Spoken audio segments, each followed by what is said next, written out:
Boa noite a todos. Vamos dar início à nossa reunião. Hoje tem uma chuvinha boa aí, né? Deixa essa chuva, porque essas águas de março talvez sejam a nossa salvação, né? Para ver se a gente aprende também a economizar água, mas deixa a chuva cair que a gente está precisando dela, né? Bom, vamos iniciar a nossa palestra de hoje, né? E vamos parabenizar, né? Aproveitar para parabenizar todas as mulheres aqui presentes, que estão aí. Nós sabemos, né, que estudamos o Espiritismo, que o Espírito, na verdade, ele não tem sexo, mas ora está em corpos masculinos, ora em corpos femininos, cada um no momento desempenhando uma função, e a gente sabe o quanto é importante, né, a gente aproveitar essa oportunidade estando numa encarnação com corpo masculino ou feminino, né, mas aí a gente aproveita para parabenizar todas nós que estamos aqui nessas tarefas, nessas missões que cada um de nós assume, diante da família, diante da sociedade. Então, sintam-se abraçadas e recebam um abraço bem carinhoso aqui do Centro Espírita Friburguense a todas vocês. Vamos então iniciar com a nossa prece, pedindo aos amigos espirituais que todos nós aqui presentes essa noite, encarnados e desencarnados, possamos aproveitar desse momento de reflexões, de estudo, para podermos adquirir conhecimentos que nos ajudem na nossa estada aqui nessa terra, desempenhando as nossas tarefas, desenvolvendo o nosso espírito e inteligência e moral, para que nós possamos sempre continuar nessa estrada que vai realmente nos levar à perfeição, ao aperfeiçoamento espiritual. Que a nossa irmã, que fará uso da palavra, seja ajudada e intuída pelos amigos espirituais e que todos nós possamos tirar muito proveito dessa noite. Graças a Deus e que assim seja. Nossa irmã Cristina Ferro falando sobre os bem-aventurados, os mansos e pacíficos, né? Muito importante a gente compreender e praticar a paciência nos dias de hoje, né? E tem tudo a ver, como sempre, né, com a palestra da Sueli, semana passada, que ela estava falando sobre isso, né? Sobre a influência dos espíritos, sobre o quanto a gente fica irritado, o quanto a gente vai sendo influenciado, e aí vem aí o complemento para a gente aprender a ser paciente nesses momentos, né? Boa noite a todos.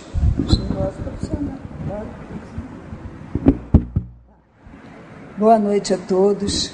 É muito bom estarmos aqui, né? Esse é o lugar... Então tá baixo. Peraí. Agora melhorou? Mais ou menos? Peraí, deixa eu ver se aqui no meio melhora. Alô? Melhorou? É porque tá meio de lado. Peraí que agora não tá preso. Pronto. Leva no bem que eu vou botar mais em cima. Tá bom. Não dá. Bom... Essa, né, é a nossa casa, estar aqui é uma oportunidade que a gente tem é um refúgio, né, onde a gente vem se reabastecer, buscar conhecimento, buscar forças para nossas lutas cotidianas, para que a gente possa sair vencedor, né, dessa nossa encarnação. E vivemos num planeta de provas e expiações, onde a maioria, né, onde o clima, onde a maioria dos espíritos que aqui estão são inferiores, estamos aqui ainda para aprender muita coisa. Então, a gente vive num clima, né, tanto com os encarnados quanto com os desencarnados, com um fluido muito pesado, com uma atmosfera onde de muitos conflitos.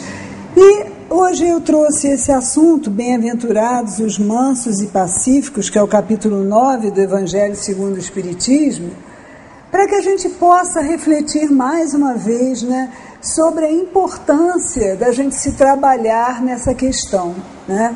Então, o capítulo 9 começa com 3 itens, né, que são retirados do Evangelho de Mateus.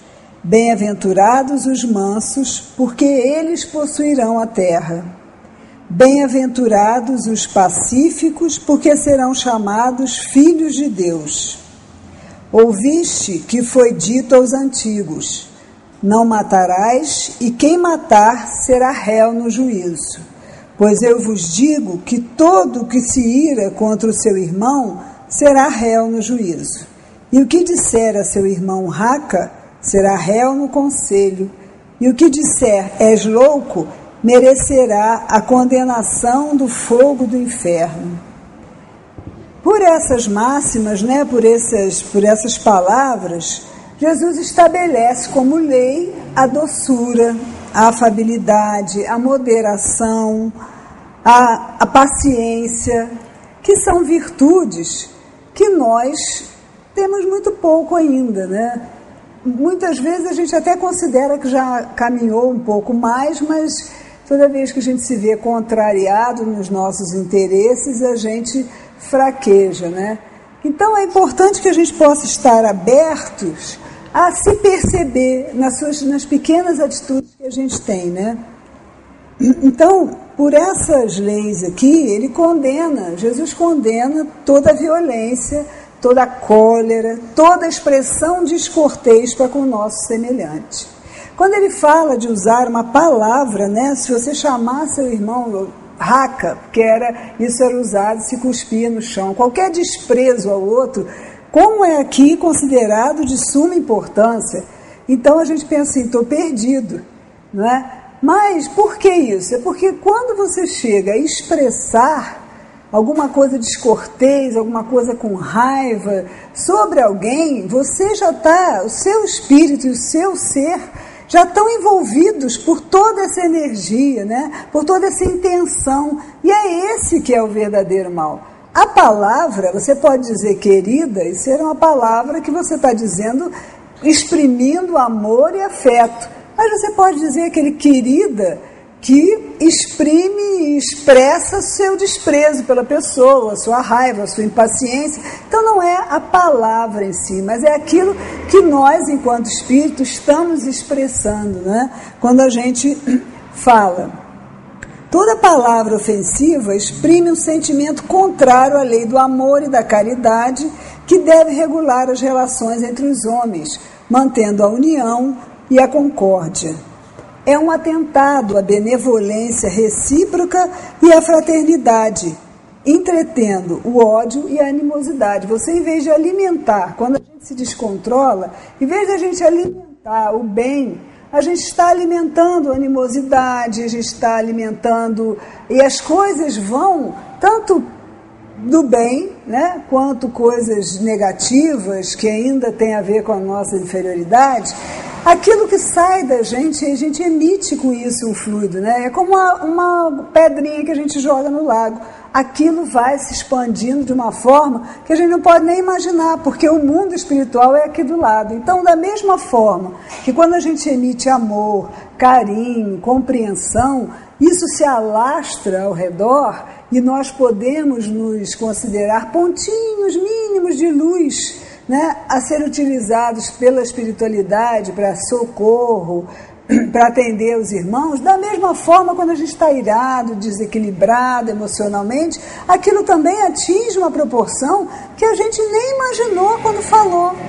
É o caso do que a gente costuma falar da maledicência, né? Você fala uma coisa de alguém no momento de raiva, porque muitas vezes, infelizmente, porque as pessoas querem ter assuntos umas com as outras, acaba falando umas bobagens que ela nem tem certeza se aquilo é verdadeiro, e aquilo se espalha de uma forma, e você causa tanto mal com aquilo, numa conversa que, se você tivesse ficado quieto, né, você teria tido melhores resultados, né? Então, os Espíritos nos explicam aqui o seguinte, que depois da humildade perante Deus, a caridade com o próximo é a primeira lei de todo cristão. O que é humildade? No dicionário consta que humildade é ser terra fértil, porque vem da palavra humus, que significa o solo sobre nós. É a qualidade das pessoas que procuram se manter no nível dos outros. Ninguém é melhor ou pior do que os outros. Todos estamos no mesmo nível de dignidade, de cordialidade, de respeito, de simplicidade e de honestidade. Num outro dicionário tem o seguinte: característica de humilde, simplicidade ou despojamento, atributo de quem possui conhecimento sobre seus próprios limites, modéstia, submissão, acatamento. Então essa é a virtude da humildade que a gente deve procurar exercitar, né? E tudo em teoria, quando a gente lê uma coisa dessa, fala, é claro, isso é lógico. Mas no dia a dia é que é difícil, quando a gente se vê nas situações em que a gente, se não estiver atento, não percebe que no fundo a gente se considera superior a algumas pessoas, sim. Que a gente acha que é diferente, sim. É nesse dia a dia, né? Nós somos diamantes brutos que viemos através das encarnações nos lapidando, é nesse exercício diário que a gente vai se lapidando, né? E aqui eles os Espíritos dizem assim, Mateus diz, bem-aventurados os mansos porque possuirão a terra. E a gente se pergunta, por que a terra, né? Porque o homem, ele necessita dos bens da terra para ele viver. Mas ele não deve dar mais importância do que aos bens celestiais. E a gente se envolve na rotina, e a gente está buscando estabilidade financeira, a gente está buscando sobreviver, a gente vive em circunstâncias adversas, né?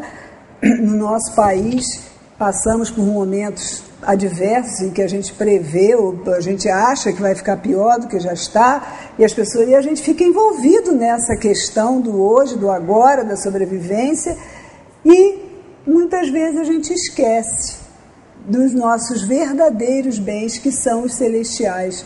E quando a gente fala assim no nosso país, eu acho que também a gente deve pensar que é uma questão planetária. Não adianta você falar, então eu vou embora do Brasil, que não está bom, eu vou para outro lugar. Cada lugar tem as suas lutas, os seus problemas. Há lugares onde se vende um sonho maravilhoso, mas que na verdade está cheio de preconceito, está cheio de racismo, tem questões religiosas, né, que se tornam guerras religiosas, que isso é um paradoxo, né? Uma guerra por causa de Deus. E nós vimos ao longo da humanidade. O que acontece hoje nada mais é do que a continuidade da evolução gradual do que a gente vem vivendo, né?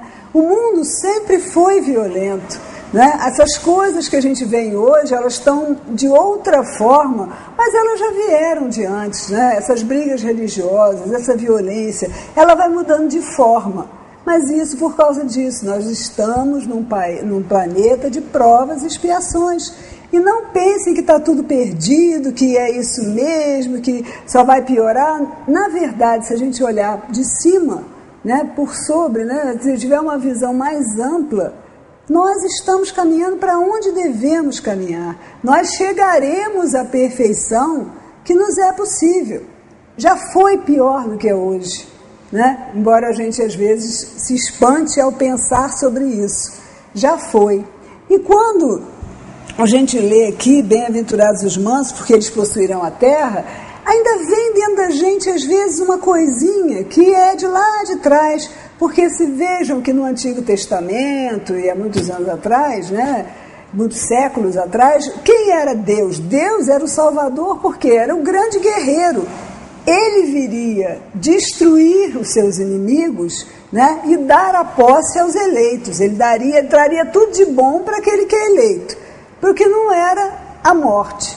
E quando a gente lê isso, né, possuirão a terra, pode até pensar, bom, então aqui mesmo eu já vou, né, desfrutar, mas não de bens. Deus não é guerreiro, né? Deus não é, ele não pode haver uma personificação de Deus com aqueles atributos que a gente conhece, não é? Deus, ele é a inteligência suprema, ele não é uma personificação, todos os valores, todos os sentimentos são potencializados ao máximo, ele é justo, é perfeito, ele é bom. Então, quando você se dirige a Deus e quando você quer ter uma comunicação maior com Deus, sendo melhor, né, se melhorando para chegar nessa perfeição, não tem nada a ver com ganhar batalhas, né? A batalha é da gente se superar. Esses ganhos que nós teremos na Terra, por ser manso, é aquele lá de dentro de nós, da nossa consciência. Esse é o maior ganho,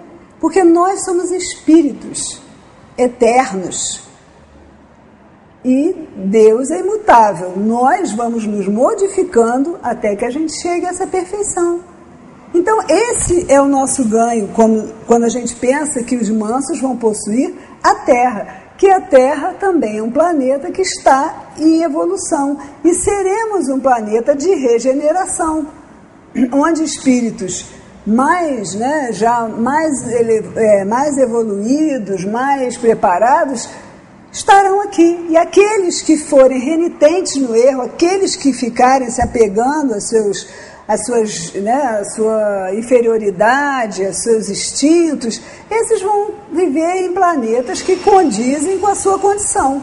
Mas eles estão perdidos para sempre no fogo do inferno? Não. Eles caminharão também, mas no seu tempo, no seu momento. Então, a gente não pode pensar, como a gente pensa na justiça, né, de Deus algumas vezes, assim, eu sei que existe lei de causa e efeito, eu sei muito bem que, né, tudo que a gente faz é aprendizado, e o que a gente fez, a colheita nossa, a gente pode colher, plantar o que a gente quiser, mas colher, a gente vai certamente colher as consequências dos nossos atos. Mas quando a gente fala em justiça, a gente pensa, mas eu queria ver aquela pessoa que me fez mal, aquele político se dar mal. Eu queria ver essa gente se dar mal, porque para mim parece que eles só se dão bem. A gente tem essa coisa, né, que é querer ver. Então isso não é uma coisa racional, isso é uma coisa da nossa inferioridade mesmo, de querer ver. Então quando eles falam aqui de justiça, a gente deve ponderar isso tudo. E aqui tem um pedacinho que eu acho muito bonito e que é para sacudir a gente, né? Falando sobre isso, sobre as injúrias e violências. Promete que a justiça lhes será feita assim na terra como no céu, porque eles serão chamados filhos de Deus. Quando a lei do amor e da caridade for a lei da humanidade, não haverá mais egoísmo. O fraco e o pacífico não serão mais explorados, nem espezinhados pelo forte e o violento. Será esse o estado da terra, quando, segundo a lei do progresso e a promessa de Jesus, ela estiver transformada num mundo feliz pela expulsão dos maus. Então, nesse trecho aqui, a gente tem a certeza de que isso acontecerá. Mas nós somos isentos de responsabilidade para que isso aconteça? Não. Por isso, muitas vezes é difícil para a gente, ao lidar com a doutrina, ao assumir, né, e ao conhecer, da gente assumir que somos nós os responsáveis pela nossa vida, pelos nossos atos. Não são os outros que fazem o nosso caminhar, somos nós. Nós podemos e temos sempre ajuda, mas somos nós, é a gente com a gente mesmo e pronto. E com isso a gente vai colaborar para o clima desse planeta e colaborar para a evolução como um todo. E por isso que nessas turbulências todas que a gente vê por aí, é importante que a gente estude, que a gente sinta com o coração, que a gente se firme, para que a gente possa vencer essa tempestade, que a gente possa realmente sair melhor do que chegamos. Então, o próximo item da instrução dos espíritos é a afabilidade e a doçura. A benevolência é o afeto, é a boa vontade que a gente vai ter com alguém. E a benevolência produz essa afabilidade, essa doçura. Mas a gente tem que ter cuidado. Cuidado com o quê? Como a gente estava falando aqui, nós viemos de muitas encarnações e nós fomos ensinados, nós fomos educados a nos isolar, a fazer uma máscara, isolar a gente da gente mesmo, quer dizer, nem a gente se olha. Por que a gente foi educado assim? Porque os poderosos, aqueles que sempre mantiveram o poder e que, como os espíritos nos disseram aqui, né, sempre o fraco e o pacífico foram espezinhados pelo forte e o violento. Você acha que interessa aos fortes e violentos, aos reis, aos czares, todos os governantes aí, que poucos governam muitos? Você acha que eles têm interesse de que todas as pessoas sejam livres, né, e que demonstrem as suas opiniões e que elas sejam sinceras consigo mesmas? Não. Para que elas possam se manter da maneira em que estão, elas necessitam que o povo seja cordeiro, que não é ser manso, né? Seja doutrinado para aceitar tudo. E nós vemos nessa exploração, né? Não sei se em algumas encarnações a gente foi quem explorou isso aí, podemos até ter sido, mas e hoje estamos aqui, né? Vivendo o contrário, nesse ir e vir das encarnações, podemos ter feito muitas coisas por aí. Mas é importante que a gente tenha consciência disso, né?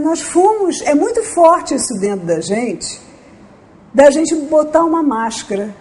Essa máscara e essa capa não é por maldade, muitas vezes é porque a gente não quer mostrar a fragilidade, porque a gente não quer mostrar os nossos defeitos, porque a gente tem que vender uma imagem. E por outro lado, porque nós fomos doutrinados a ser mansos, mas não no sentido evangélico, né? Não nesse sentido aqui de ser pacificador, mas de ser cordeiro, de poder aceitar tudo. E não foi isso. Jesus, quando veio, né, e veio nos dar todas as diretrizes, ele foi um revolucionário. Imaginem, todas as ideias dele de amor, de liberdade, né, de que o reino de Deus não era desse mundo, e todos os vendilhões do tempo que ele combateu. Imagine isso naquela época que era dominada pelo Império Romano e que realmente as pessoas eram massacradas daquela forma, que era daquele contexto. Ele foi revolucionário. E a doutrina, quando vem nos esclarecer, né, com todas as instruções dos Espíritos, que naquela época muitas coisas a gente não podia entender, hoje a gente pode entender, que vem nos esclarecer, ela vem nos conclamar a sermos revolucionários também, mas pelo amor, também pela doçura, pela afabilidade. Então, quando a gente lê isso, não é para a gente ser cordeirinho que abaixa a cabeça e ir para o matadouro e ser degolado, não é isso. Não é para se omitir e dizer que isso é problema deles, eles estão fazendo, isso é uma coisa que a gente sempre tem, né? Eles, a culpa sempre é de outro. Mas a gente faz parte desse mundo, dessa sociedade, a gente também tem a nossa parcela, né? Então, a gente tem que ter cuidado com essa hipocrisia, até nossa, é conosco. A gente, quando pensa em coisa ruim, a gente pensa no outro, a gente lembra do vizinho, do chefe, de um parente lá que a gente não gosta muito, a gente lembra da atitude dos outros, mas é atento a gente estar aqui pensando nas nossas, né? Muitas pessoas conseguem ser doces enquanto não são molestadas, mas mordem a menor contrariedade. A língua é dourada e é tudo lindo quando está na frente, mas às vezes quando está atrás, foi o que eu falei antes, né? Por uma bobagem, a gente fala um comentário bobo, mas aquilo afeta a outra pessoa, né?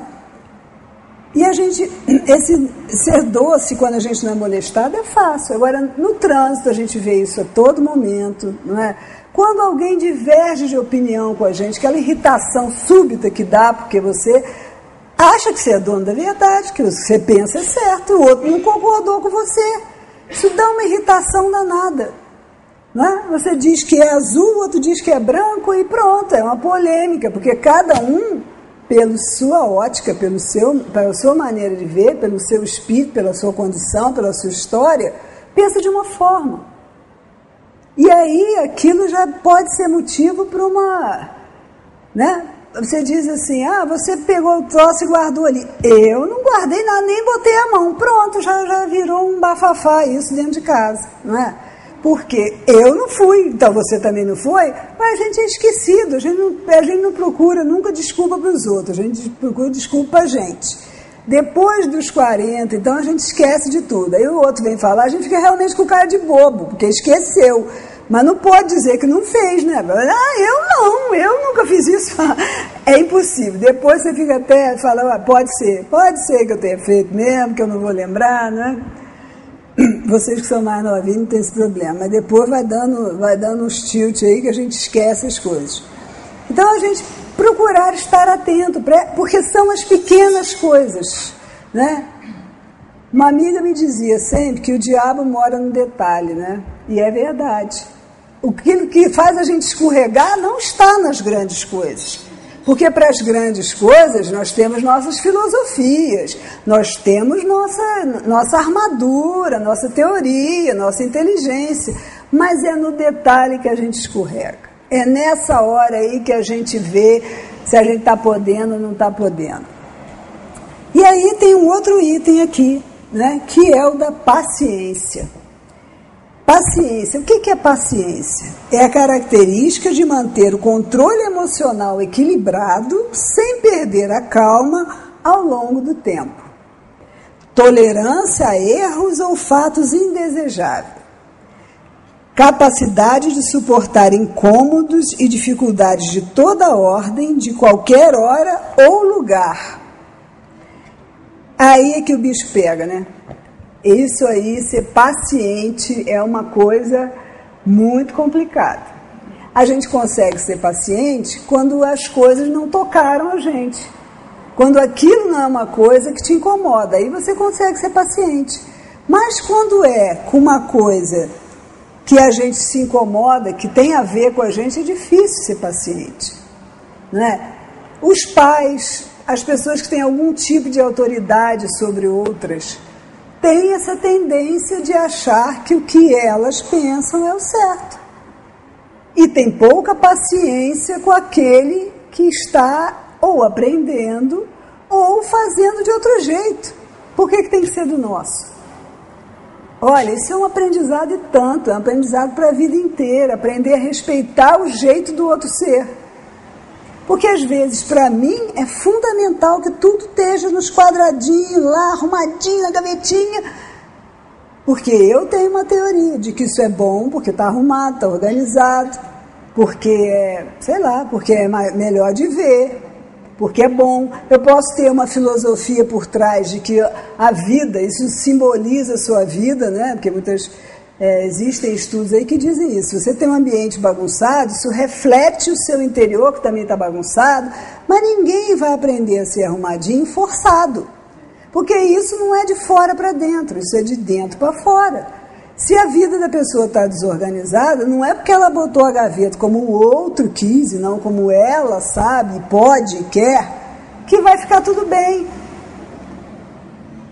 Então a gente quer... Então, nesse momento, a gente não se considera acima do outro, a gente não se considera melhor do que o outro. Quantas vezes a gente pensa assim, coitado, ele não evoluiu, né? Não pode não pensar nessa palavra, mas ele ainda não aprendeu, pobrezinho. Ele aprender significa ele ser igual a gente. É isso que a gente tem como conceito de verdade, né? São muitas verdades, porque existe a verdade, as leis de Deus são verdades imutáveis, mas o nosso olhar sobre as coisas depende de tantas coisas, de tantas variáveis. Como é que eu posso estar certo que aquilo é verdade? Só daquele juízo de valor que me enche o coração, porque a consciência de Deus está dentro da gente. Então, quando a gente sabe que aquilo é verdadeiro, porque expande, né? Expande o nosso espírito, a gente se sente bem. Agora, essas situações corriqueiras do dia a dia, onde a gente arruma confusão pra caramba, essas não são verdades, são verdades de acordo com o nosso olhar. Se fôssemos todos iguais, seríamos robôs. Nós não somos iguais. E não podemos ser iguais, exatamente para que a gente possa aprender um com os outros. E nesta convivência, um casal, veja bem, duas pessoas se encontram, se conhecem, se gostam. Quando elas vão, né, aprofundando seu relacionamento, quantas diferenças surgem? Por quê? Um veio de uma família que foi criada e tinha suas verdades, o outro veio da outra que tinha as suas verdades absolutas, e eles se juntam. E aí começa, né? Porque um bota aqui, o outro bota ali, né? Por tudo. Porque um gosta de futebol, o outro gosta de novela, porque um gosta de ler, o outro não gosta de conversar, enfim. É pra gente se burilar. Antigamente, até a pasta de dente era motivo de briga, de separação, né? Eu acho que os fabricantes até mudaram a pasta de dente por causa disso, porque aquele tubo de lata, alumínio, sei lá, um apertava na ponta, outro apertava no fundo, aquilo ficava tudo amassado, dava confusão. Aí hoje são todas de um plástico, se tanto faz apertar embaixo, apertar em cima, então eles colaboraram para que as relações dentro de uma casa né, ficassem melhoradas. É a tampa do vaso que um deixa, né, do sanitário, um deixa para cima, deixa para baixo, enfim. Então, é nessas pequenas coisas que a gente escorrega, não é no resto. Porque a gente não deixa passar, entendeu? A gente não deixa passar de coração, você até deixa passar. Aí fala, não, eu não estou ligando para isso não. Aí no dia que você já tiver mais azedo por causa de outra coisa, ou sei lá por quê, pronto. Aí vem a pasta de dente, a tampa, a panela que saiu para fazer não sei o que ano passado, aí vem tudo. Isso não é progresso, gente. Isso não é trabalhar a questão para se modificar e ser manso e pacífico. Isso é botar uma pedrinha, né? Botar uma areinha, um vernizinho, bota lá uma terrinha, planta as florzinhas, fica tudo floridinho. Mas qualquer batida ali, meu filho, desaba aquele castelo e suja aquele monstro de dentro da gente, que existe dentro de nós. Faz parte da gente. Nós aprendemos isso, que tudo que está dentro da gente é ruim, por isso que a gente tem que esconder. Porque já que nós somos inferiores, já que nós somos mais ligados aos instintos, temos paixões, temos um monte de vício aí, então nós somos ruins. Por isso a gente tem que se esconder nessa capinha mais mansinha, mais gostosa, né? Mais bonitinha das pessoas verem. A nossa essência, se a consciência de Deus está dentro de nós somos bons, nós somos filhos de Deus. Os mansos e pacíficos herdarão a terra e serão chamados filhos de Deus. Isso para a gente parece que não é nada. Mas olha quanta coisa está por trás disso. Nós não somos essencialmente maus, nós somos essencialmente bons. E através da nossa caminhada de simples ignorantes, porque ignoramos, não porque fomos maus, a gente deu cabeçada e continua dando, errando, aprendendo. Infelizmente, ainda aprendemos muito mais com a dor do que com o amor. Mas o amor é o sentimento por excelência. É lá que a gente vai chegar. A gente não pode perder de vista isso, porque senão a gente se mistura nessa lama toda que a gente está vendo e realmente fica acreditando que a gente é mal, que todo mundo é mal, que o planeta é mal. E se pega, se deixa levar. Isso é muito grave para a nossa evolução e para a gente aproveitar, né, a nossa encarnação, né? Um outro item, bom, estou falando aqui da paciência, né? E aí eles nos falam da caridade, falando que a caridade de dar esmolas, de dar alguma coisa a alguém, ela é a mais fácil de todas. Se bem que esse senão é por minha conta, que não é tão fácil assim, porque nós somos tão apegados que você dá o que você não precisa. Tem gente que nem isso gosta de dar, gosta de guardar, prefere ver mofar, ver estragado, que dá para os outros. Mas a gente já pensa em dar. Agora, quando aquilo vai fazer falta, quando vai sair, né, que já não é mais do supérfluo, não é tão fácil assim. A gente bota tanto senão nas coisas, né? Mas será que vai ser usado para isso mesmo? Será que a pessoa precisa mesmo estar me enganando? Será que é? E se? O que o Evangelho, qual é o norte que o Evangelho nos dá? Faça a sua parte. Se alguém te pediu dinheiro para comprar um gás, você deu, e a pessoa comprou cachaça, isso é um problema dela. Isso aí, ela vai responder, você não. Então, não tenho essa preocupação. Eu vou dar minha roupa velha para alguém, mas eu quero saber aonde vai ser usada essa roupa, para onde que vão mandar. Isso não é problema mais seu. O seu ato é doar, é se doar mais do que doar coisas. Mas a gente começa nesse exercício de doar coisas. Esse é o primeiro degrauzinho. O que vão fazer, se vai ter, se não vai ter, isso aí já é com a outra pessoa. Né? Então, nesse ponto, eu boto só esse adendo por ver isso direto, né? Por observar. Onde que eu estava, que agora eu até me perdi. E a caridade, que é mais penosa, mais meritória, é perdoar os que Deus colocou em nosso caminho para serem os instrumentos de nossos sofrimentos e submeterem à prova nossa paciência. Então, a gente veio para se harmonizar, para aprender a lidar com as pessoas que a gente tinha dificuldade. É para exercitar mesmo, é para aprender. Então essa é mais penosa, mas também é a mais verdadeira, é a caridade nos relacionamentos. Depois os Espíritos nos falam de obediência e resignação. A obediência é não resistir, é ceder. E a resignação é paciência com os sofrimentos. São virtudes companheiras da doçura. Muitos confundem, a obediência e resignação com a negação do sentimento e da vontade. E os Espíritos nos instruem que a obediência é o consentimento da razão e a resignação é o consentimento do coração. E essas são forças ativas que auxiliam-nos a superar e a vencer as nossas provas, enquanto a revolta nos faz sucumbir e desistir. E eles também nos esclarecem que cada época é marcada pelo cunho da virtude ou do vício que a devem salvar, se elas conseguirem aprender, se nessa época a humanidade conseguir aprender, ou a perder, ou seja, atrasar o seu progresso. A nossa época, a virtude é a atividade intelectual e o vício é a indiferença moral. Nós vivemos esse momento, de indiferença moral. E aqui, os Espíritos nos alertam o seguinte: submetei-vos ao impulso que vimos dar aos vossos espíritos. Obedecei à grande lei do progresso, que é a palavra da vossa geração. Infeliz do espírito preguiçoso, daquele que fecha o seu entendimento. Infeliz porque nós, que somos os guias da humanidade em marcha, o chicotearemos e forçaremos a sua vontade rebelde com o duplo esforço do freio e da espora. Toda resistência orgulhosa deverá ceder cedo ou tarde. Mas bem-aventurados os que são mansos, porque darão ouvidos dóceis aos ensinamentos. Então, nós estamos envolvidos na marcha do progresso.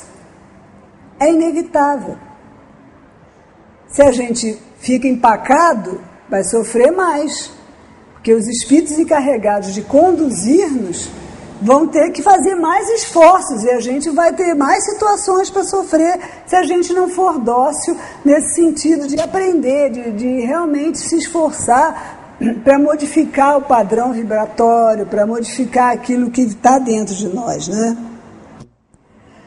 Depois os Espíritos nos falam da cólera, que a gente pode entender num extremo de sair quebrando tudo, mas tem várias escalas disso aí, que é aquela irritação, que a gente estava falando antes.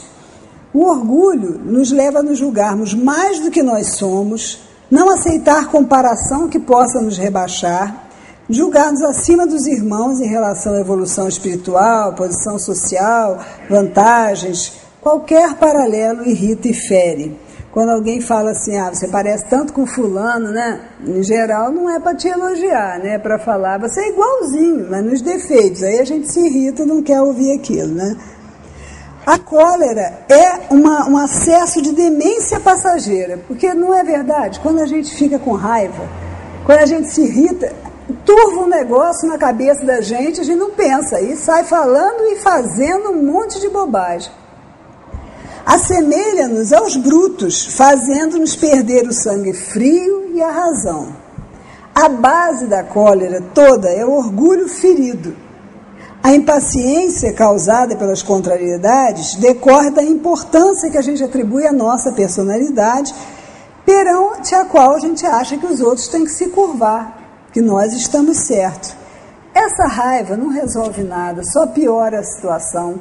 Quando a gente tem esses acessos, o nosso corpo, ele todo se transforma, e com isso a gente altera a nossa saúde, a gente se prejudica. Então, por ser uma coisa tão prejudicial, em primeiro lugar para nós mesmos, é que nós devemos nos esforçar e muito para superar isso. Sair da situação, para não explodir. O silêncio é um grande amigo, Quando a gente, em muitas situações, porque a gente não se compromete naquele momento. Não quer dizer que a gente não vai tomar uma atitude depois, mas não tomado de uma emoção, não a emoção estando no controle, né? A paciência não é a gente estar controlado emocionalmente. Tudo isso tira a gente do prumo. Então é melhor a gente se retirar e se harmonizar primeiro, para depois pensar o que vai fazer, para não fazer um monte de besteira. A gente tem uma ideia muito falsa, muitos têm essa ideia falsa, de que não se pode reformar a própria pessoa, a própria natureza. Ele acha que aquilo domina, né? Muita gente fala isso, mas é da minha natureza, né? Eu sou assim. Isso é o maior erro que a gente pode fazer. Porque quando a gente fala assim, é porque a gente deseja continuar assim.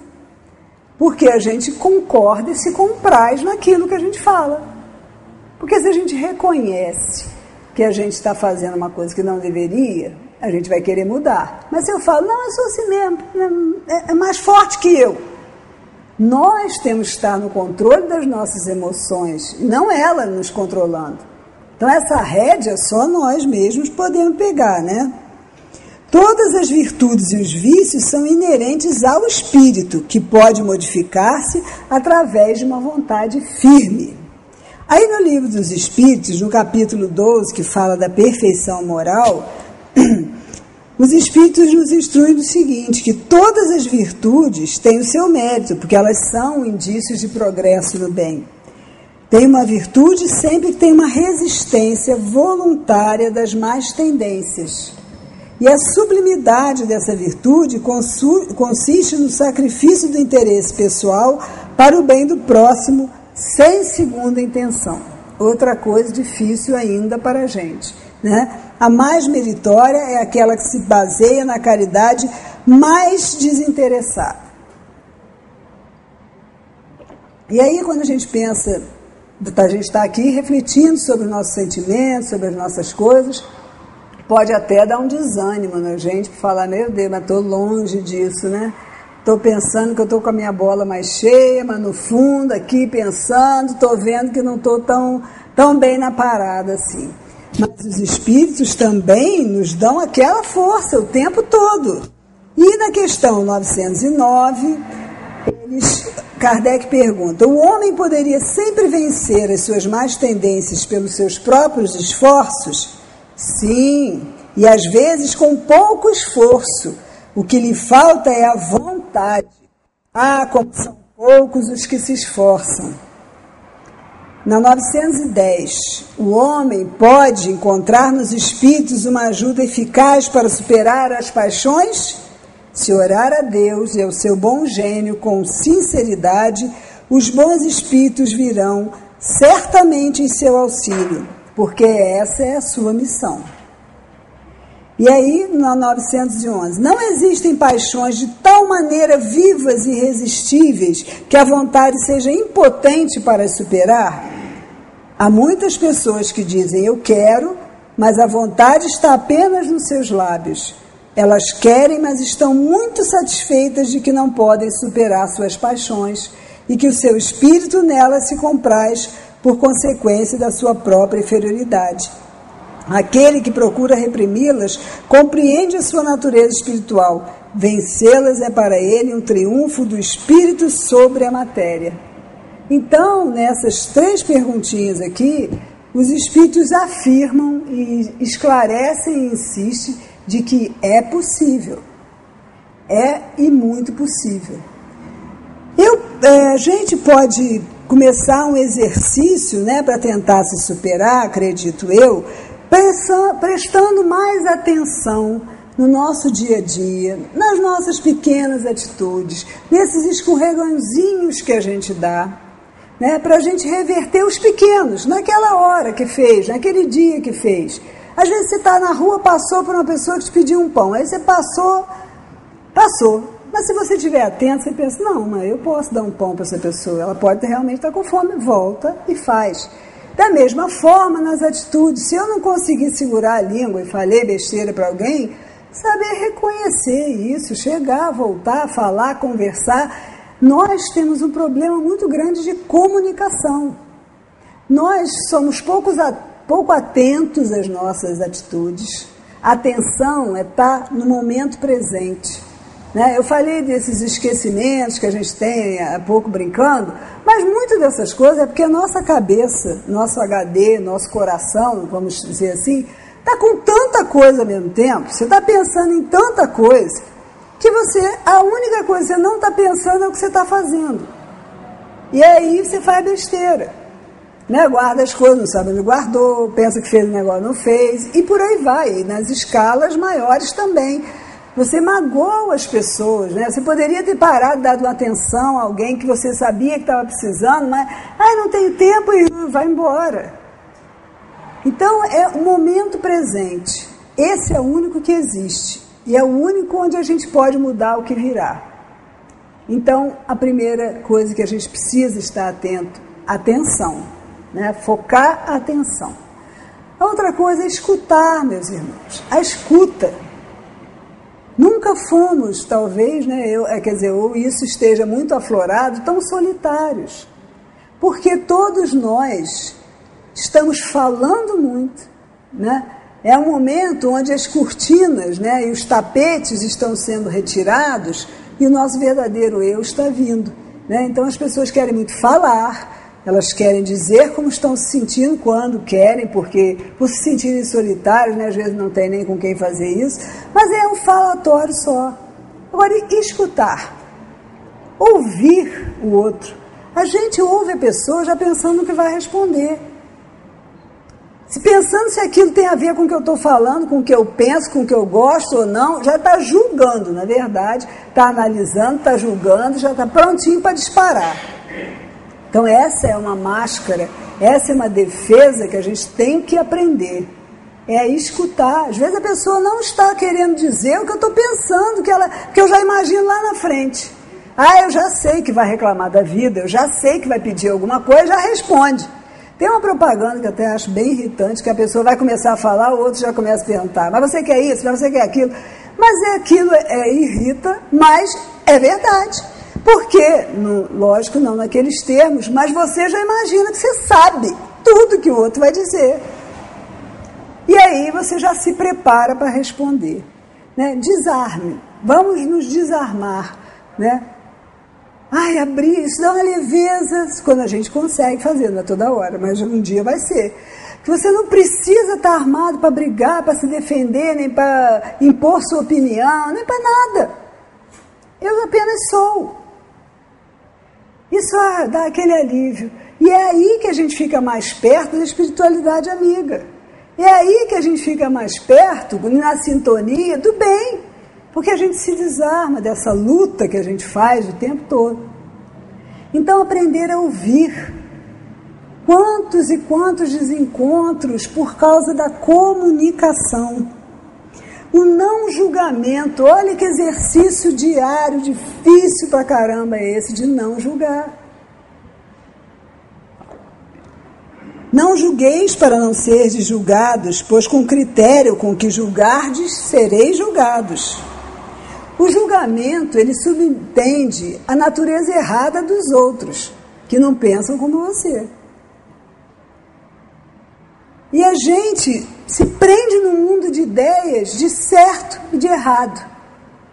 Esse está certo, esse está errado. O que tem a ver comigo está certo, o que tem a ver com os outros está errado. Ou muitas vezes até eu sei que eu estou errado também. Né? E tem um poeta, ele é sufi, né, o Rumi, que ele diz: para além das ideias de certo e errado, existe um campo, lá eu te encontrarei.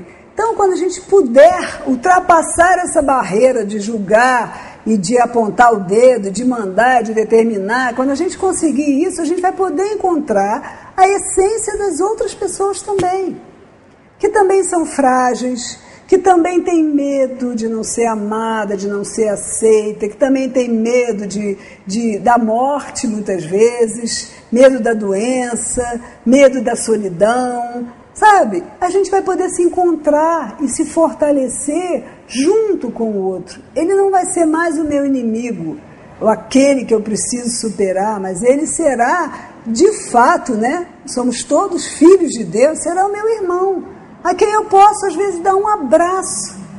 Um abraço vale mais do que 1000 palavras, já dizia, nem sei quem disse isso, mas é verdade.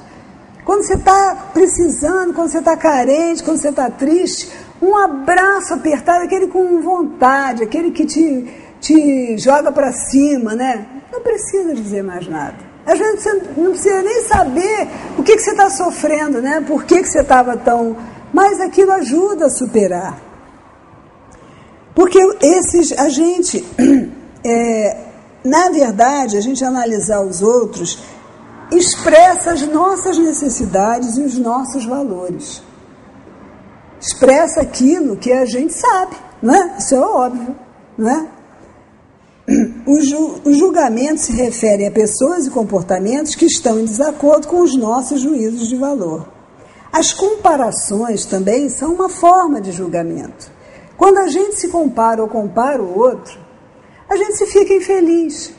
Vamos pensar bota lá uma modelo para as mulheres, né? Uma modelo feminina e um modelo masculino, né? Uma modelo, aquelas fininhas, que está com tudo no lugar, e o homem, aqueles caras sarados. Se você se comparar àquele, você vai ficar triste, porque a banha está sobrando, porque você é careca, porque você é barrigudo, né? Então, a comparação, em geral, ela é uma forma de julgamento e só joga a gente para baixo.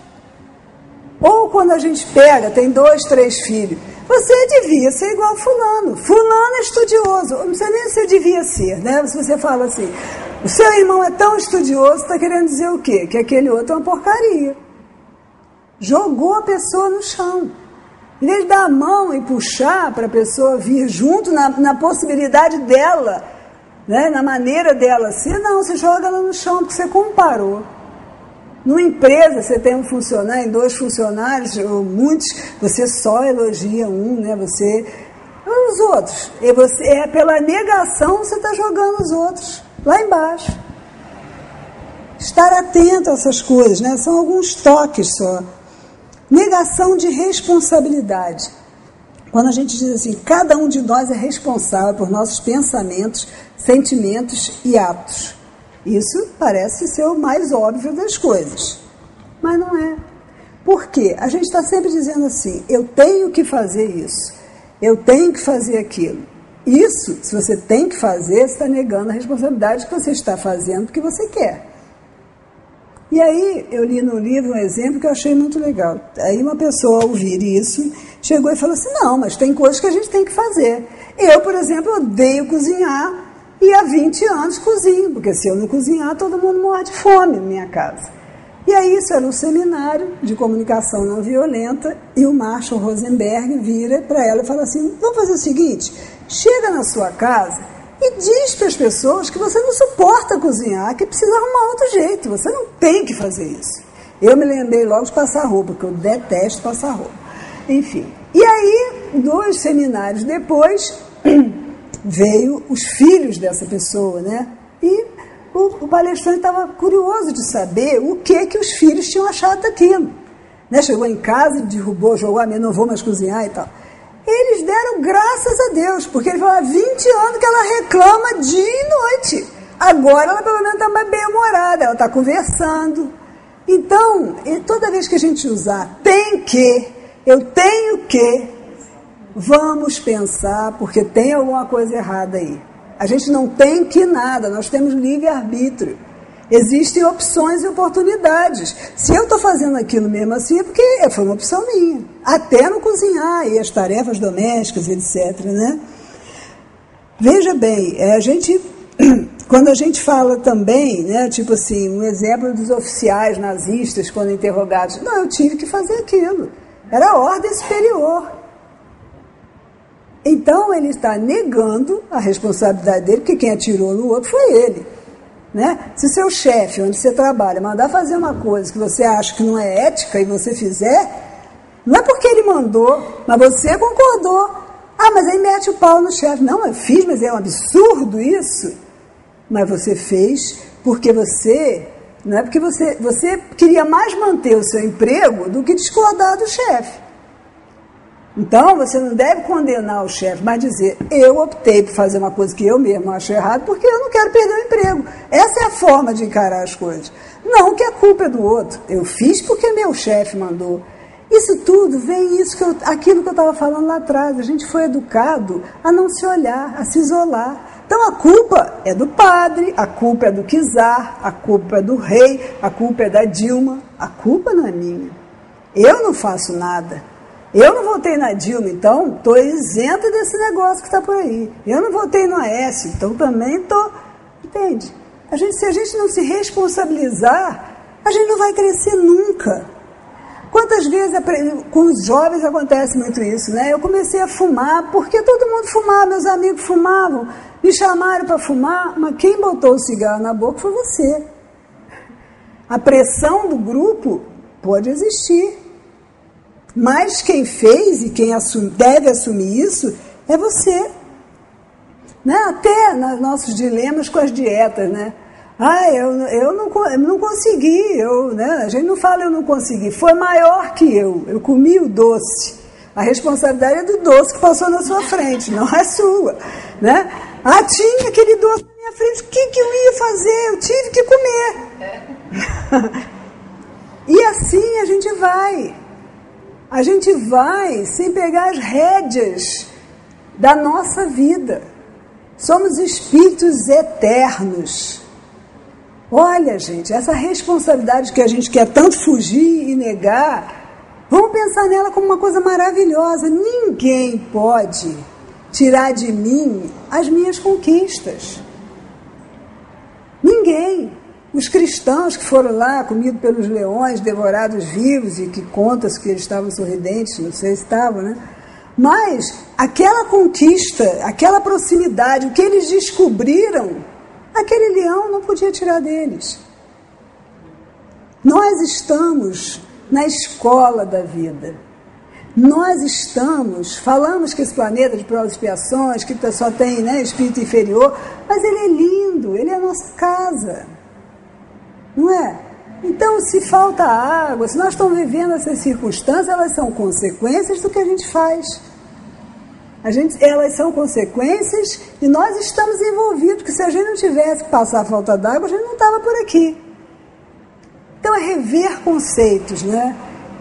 Então, esse capítulo aqui, bem-aventurados os mansos e pacíficos, eu, assim, gostaria que hoje a gente pudesse sair daqui com uma nova visão disso. Não é para a gente ser cordeiro de ninguém, nem ser tapete dos outros, não é para isso. É exatamente pelo contrário, é para eu me descobrindo, me conhecendo, me modificando, poder ter autonomia, poder me posicionar diante da vida e não ser levado. Não ser dominado pelo doce, nem pelo chefe, nem pela circunstância nenhuma. Para que eu possa relaxar, porque isso é um enorme peso nas costas da gente, ter que ser o que a gente não é. Mas eu só posso deixar de ser o que eu não sou, ou ser o que os outros querem, se eu souber quem realmente eu sou. Não é verdade? Então, não tem essa de deixar a vida me levar, sou eu que tenho que levar a vida. E aí, é isso que eu falei no início, essa casa, esse momento que a gente está vivendo agora, é de sair renovado. É de sair com o peito estufado, né? Sentindo a harmonia, a vibração boa dessa casa, que energiza a gente, que pode harmonizar essa sintonia com a espiritualidade amiga para a gente se superar. Nós não estamos competindo com ninguém, nós estamos apenas nos transformando, e nem conosco mesmo, de querer nos castigar, porque a gente é uma porcaria. Não somos. Somos filhos de Deus, somos essencialmente bons, e que nessa semana a gente possa exercitar e ser melhores do que fomos hoje. Uma boa noite para todos. Fiquem com Deus.